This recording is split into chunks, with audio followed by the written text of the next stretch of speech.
Welcome, greetings, greetings, greetings. Let me say good afternoon, good morning, good evening from wherever you're watching us. My name is Maureen Washira, and this is 31 Women of the Bible in 31 days. And today I want us to look at Miriam. In Kenya, it's Sunday morning, and I want us to look at Miriam. Oh, Miriam, the dancer, Miriam, the worshiper, Miriam, the praiser, Miriam, the prophetess. Now, Miriam was Moses' sister. And the most amazing thing is how I want to believe that the gift of prophecy started when Miriam was very, very young. That together with her mother Jochebed, they actually foresaw who their brother would be and what God was going to do using the brother's life. And it's so amazing when I think about the risk that Miriam took, when I think about how she loved the brother, that she did not want to see the brother die, because it was not an easy season. It was not an easy time for the children of Israel. Pharaoh has made a declaration, a decree, and to kill the boy child of the Israelite community. And here is Miriam, who loves the brother. I have so many things in my mind concerning Miriam. Maybe she had stayed for so long as a single child and was longing to have a sibling, and then our sibling comes, and then the sibling has to be killed. Or maybe she just loved the brother. Yani, it was not even about longevity of being single as a single child. Maybe it was just pure, genuine love for the sibling, for the brother. And here she is strategizing together with the father and the mother on how to hide the brother. I also want to imagine she was a young girl her age. Maybe that was the moment she would have gone and told her friends, as we have a plan, you people, your brothers are being killed. Me, my brother is not being killed. She had all these options. But I also want to believe that Miriam grew up in a very close-knit family for them to be able to conceal this whole secret, for them to be able to work out this whole secret, and to be able to hide the brother in River Nile. I also want to believe that she was very, very strategic. She was a planner. I believe she became a good architect somewhere, because she was a very, very good planner. She was very, very excellent in her execution, and she was a very, very detailed person. She would have made a very, very good DCI or CID in our day and age. And so the fact that when I think about all these things and many other things that will come into my mind, I want to imagine that Miriam grew up in a very close-knit family where they were told to fight for each other. They were taught how to defend each other. They were taught how to protect each other. Because at this age, and her being a child, if it was in our day and age, let me tell you, that child would have already announced to every neighbor what they're planning to do. But also, let's look at Miriam the prophetess. Miriam so far. Miriam so far. And it brings me to a question, parents. How are we mentoring and training our children to see what is the gifting that their other siblings carry? Because I want to believe it was what the parents mentored. It was what the parents instilled in her, that she actually kept looking at the brother, and she did not see the brother here. She saw a servant of God in the future. And that is why she was Miriam the prophetess, because she was also used by God highly at this age to protect the life of Moses for the sake of the destiny of generations. And that comes to, why do we exist? Why do we live? You've got to understand that everything about you has nothing to do with you. Interesting. It's about generations, it's about destinies.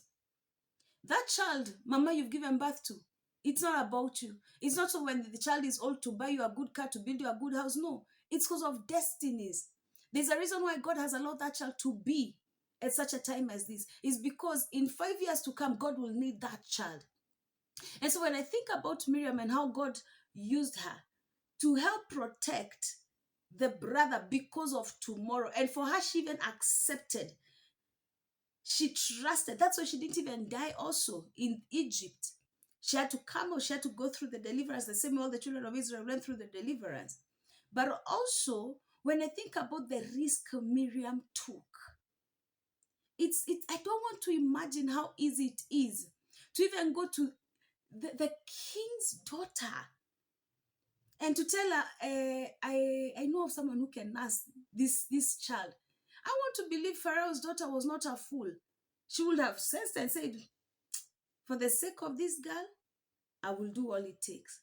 And then being in the palace, bringing even the mother, that's another risk. She doesn't know whether she's going to lose the mother, or she doesn't know whether she's going to lose the brother, or even both.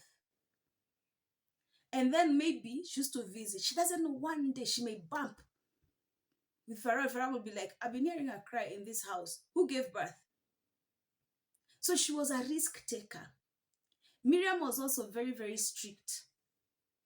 That's one thing I would want to believe. She was also very, very strict. But when I think about the life of Miriam, something also made me realize why it is good to trust God. Because at some point, she loses her trust in God. And of course, there was a judgment that God had.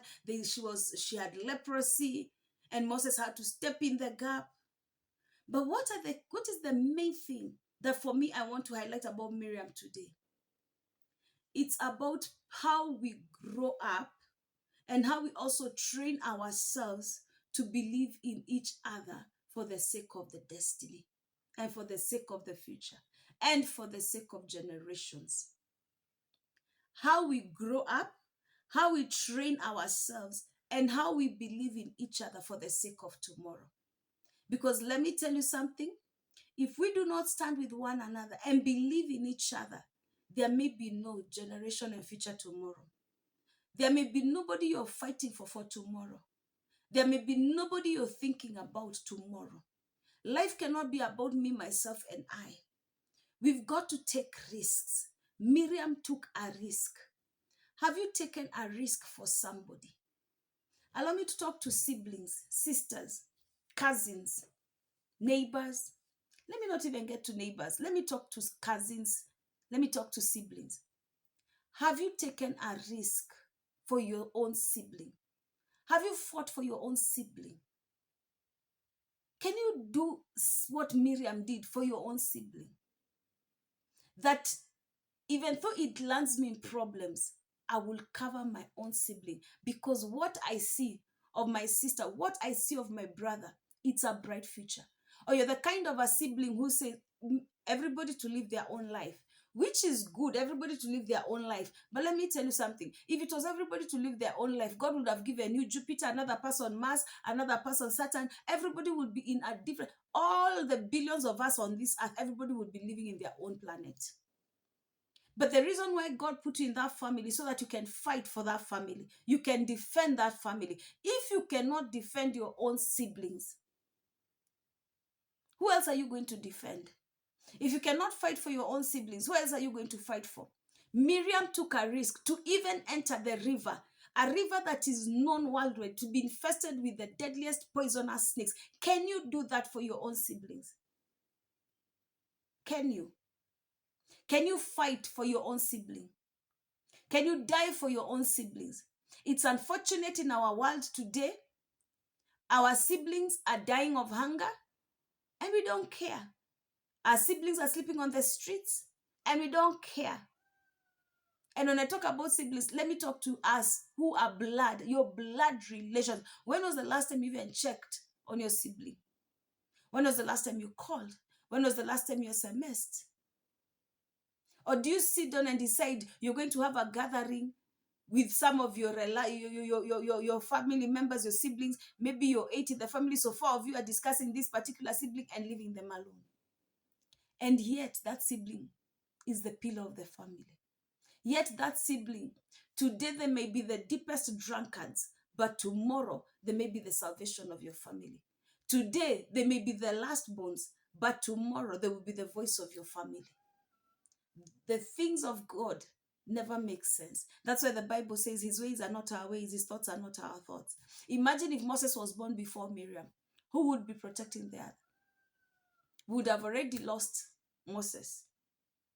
Peradventure, maybe Miriam would not have even thought together with the parents to hide Moses.